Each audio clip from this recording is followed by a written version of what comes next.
मुझसे ये क्यों कहा? तुम्हारी हिम्मत कैसे हो गई मुझे ये कहने की? गीला टॉवल बेड पे क्यों डाल दिया? तुम्हारे पेरेंट्स का कोई जवाब नहीं, कभी भी कुछ भी कह जाते हैं। ऐसे ही कई कारण होते हैं जहाँ पे हस्बैंड वाइफ की बिना वजह ही लड़ाई हो जाती है। तो चलिए आज कुछ ऐसे कारणों को जानते हैं जिनकी वजह से हस्बैंड वाइफ की बिना वजह लड़ाई हो जाती है। पहला कारण है ईगो। कई बारी कितनी भी बड़ी लड़ाई हो और किसी की भी वजह से कुछ भी बोला हो या कुछ भी कहा हो या कोई भी सिचुएशन ऐसी आ गई हो जहाँ पे अब दोनों की नहीं बनी और तू मैं या बहस हो गई, उसके बाद सबसे पहला कारण ईगोइस्ट मत होना कि अगर लड़ाई हो गई तो मैं पहले सॉरी क्यों बोलूं या फिर मैं पहले सॉरी क्यों बोलूं। अगर ऐसी बात आ गई ना तो हस्बैंड वाइफ के बीच में कोई तीसरा आएगा और तीसरा बंदा लड़ाई करवा के चला जाएगा और आप लोगों को पता भी नहीं चलेगा। ऐसा होता है, इसलिए ईगो को आप दोनों के बीच में मत आने देना। वो कहते हैं ना, समर्पण की भावना रखो कि मतलब अगर आप दोनों के बीच अगर लड़ाई हो भी गई किसी भी बात को लेकर तो कौन सॉरी बोलेगा, पहले इस चीज को भूलकर सॉरी बोलकर बात को खत्म करो और फिर ये बात सोचो कि लड़ाई हुई तो किस वजह से हुई। दोनों में से किसी की भी एक की भी गलती नहीं होती, हमेशा लड़ाई में दोनों की ही गलती होती है। ताली कभी भी एक हाथ से नहीं बजती ना, दोनों हाथ चाहिए तालियां बजाने के लिए। इसी तरह लड़ाई भी कभी किसी एक की वजह से नहीं होती, दोनों की वजह से होती है और कोई तीसरा बंदा भी आपकी लड़ाई करवा सकता है। तो ईगोइस्ट होना मत और एक दूसरे से सॉरी बोलने में बिल्कुल भी देरी मत करना। दूसरी वजह होती है सेम ना होना। कई बारी एक हस्बैंड होता है जो बहुत फुर्तीला होता है और वाइफ होती है बहुत आलसी होती है, या फिर वाइफ होती है जो बहुत फुर्तीली होती है और हस्बैंड होता है जो बहुत आलसी होता है। एक सारे काम फटाफट कर लेता है और एक से काम होता ही नहीं है। तो हस्बैंड वाइफ भी जोड़ियां भी ऐसे ही बनाता है। तो दूसरे बंदे से अगर काम नहीं भी हो रहा है तो उस चीज को लेकर आप उस पर ब्लेम मत ठोकिए। जैसे गीला टॉवल बेड पे क्यों डाला, ये सामान यहाँ क्यों रख दिया, ये सामान यहाँ रखना था यहाँ क्यों रख दिया। इन बेवजह के कारणों से भी हस्बैंड वाइफ के बीच में लड़ाई हो जाती है। जैसे हस्बैंड है, खाना जल्दी क्यों नहीं बनाया, ये सामान क्यों नहीं बनाया, या फिर ये रेसिपी क्यों नहीं बनाई, मुझे तो ये पसंद थी तुमने ये बना के क्यों रख दी। कभी कभार दोनों एक दूसरे की पसंद के खा लेंगे तो कुछ नहीं बिगड़ता, या फिर दोनों एक दूसरे का काम कर देंगे तो भी कुछ नहीं बिगड़ता। दोनों एक दूसरे की हेल्प करोगे तभी तो जाकर जीवन चलेगा। अगर दोनों यूं सोचे कि भाई मैं ही काम क्यों करूं, या फिर एक फुर्तीला है और एक आलसी है, सारे काम चाहता है कि मेरा बिना काम करे ही सारा काम हो जाए, और दूसरा बंदा अगर काम करता ही रहेगा तो फिर एक को तो लो फील होगा ना। तो इसीलिए दूसरे के सेम होने की जरूरत नहीं है, लेकिन एक दूसरे को समझने की जरूरत है। तीसरा कारण ये भी होता है, हस्बैंड हो या वाइफ हो, कोई एक अगर ये चाहता है कि जो मैं कहूँ बस वही करो, यहाँ कहूंगी यहाँ जाओ, यहाँ कहूंगी यहाँ मत जाओ।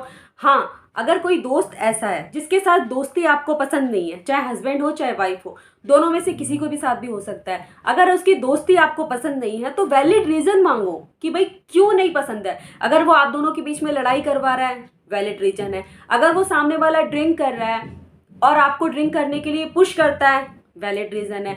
अगर वो सामने वाला आपको अपनी फैमिली के साथ टाइम स्पेंड नहीं करने दे रहा तो भी वैलिड रीजन है। कई बार ऐसे वैलिड रीजन होते हैं, आप एक दूसरे से पूछो और कंफर्म करो।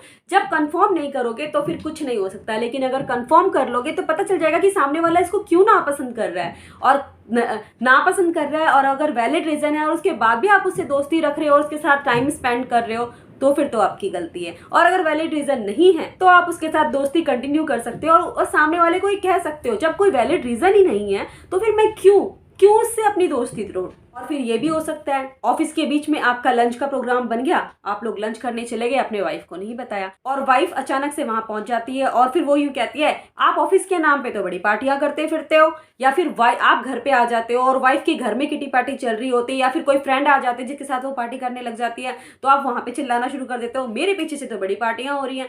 तो ऐसा नहीं होना चाहिए, एक दूसरे को समझने की कोशिश करनी चाहिए। क्या पता उस सामने वाले को टाइम ना मिला हो आपको बताने का, या फिर ऐसा भी हो सकता है कि सामने वाला बंदा चाहता हो आपको बताना लेकिन उस टाइम पे एकदम से सारी चीजें हो गई और फिर सामने वाले को आपको बताने का टाइम ही नहीं मिला हो। जो मैं कहूँ वो करने के अलावा एक दूसरे को जितनी फ्रीडम दोगे उतना रिलेशनशिप आपका अच्छा बनेगा। मान लो सामने वाले का कोई एकदम से प्रोग्राम बन जाता है, वो कहीं चले भी जाता है किसी लेडी फ्रेंड के साथ या किसी जेंट्स फ्रेंड के साथ, तो भी आप लोगों को दिक्कत नहीं होनी चाहिए। क्योंकि शादी से पहले भी तो ऐसा होता था। वो किसके साथ घूमने जा रही है इस बात की जानकारी आपको नहीं होती थी, फिर भी आप लोग गर्लफ्रेंड और बॉयफ्रेंड रहते थे ना। तो एक दूसरे पे ट्रस्ट ही बिल्ड है। अगर एक दूसरे पे ट्रस्ट नहीं है, दैट मीन्स मैरिज का कोई मतलब ही नहीं है। तो एक दूसरे पे ट्रस्ट करो और जितना हो सकता है एक दूसरे को फ्रीडम दो। जितना फ्रीडम दोगे उतने पास आओगे, जितना बांधने की कोशिश करोगे उतने दूर चले जाओगे।